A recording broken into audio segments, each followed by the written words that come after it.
Hi, my name's Virginia and I'm the Speech Pathology Clinical Excellence Lead at Care. When people think of speech pathology, they think of children learning to talk, learning how to pronounce certain speech sounds, but what about those older adults who never got that opportunity to? And I guess now with NDIS, they have that access. Throughout my time as a speech pathologist, I've supported a lot of individuals in assessment and intervention, and I guess throughout that journey, just watching prior to the NDIS, a lot of our older individuals, I'm talking about our older individuals who are non-speaking, who rely on gestures and facial expressions to communicate. They were quite limited to access to speech pathology services. And now as throughout the years with the introduction of NDIS, they are now able to access a bit more speech pathology services and are now introduced to this wonderful world of augmentative and alternative communication, which we frequently call it as AAC. So when working with older individuals, the goals that we look at tend to shift. I guess it's not always looking at goals to play catch up per se or developing speech. It's more about focusing on goals in the here and now, creating those communication opportunities for them to build independence or to make choices per se. And with that, it could be looking at a personalised communication system for them, where we have low-tech AAC options or high-tech AAC options. So these goals that we create with them are very personal and deeply meaningful to them. So some examples of some low-tech and high-tech AAC devices that we have here.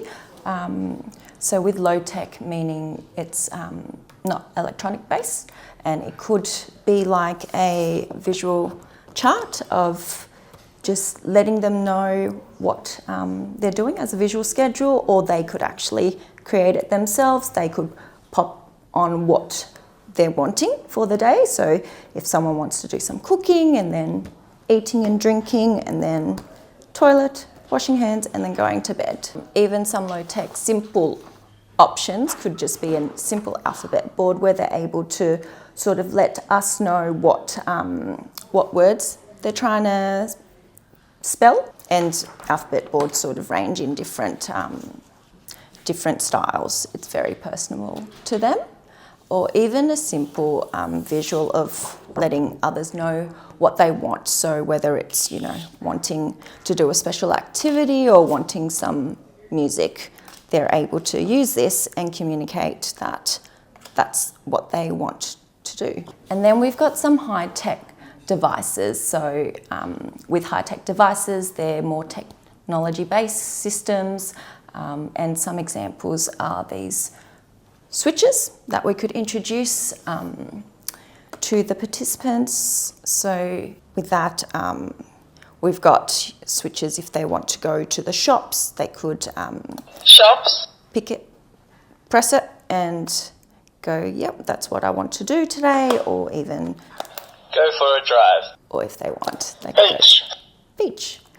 And then a bit more sort of high-tech device would be introducing a communication system where they're able to sort of push the buttons to communicate what they want. So if they want, I want to go and then go maybe to a friend's house or something like that. So yeah, and with these sort of devices, you could use in combination. So it's not just, some people might use low-tech devices, high-tech devices, or it could be a combination of both. It really depends on that older individual and what's suitable for them, and what's in their environment.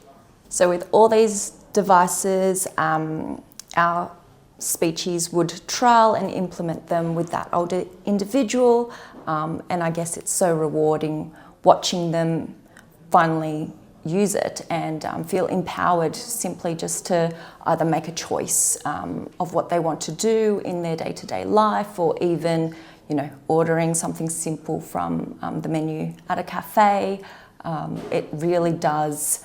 It's really rewarding just to see them have that voice to express what they want and something that they might not have access to previously.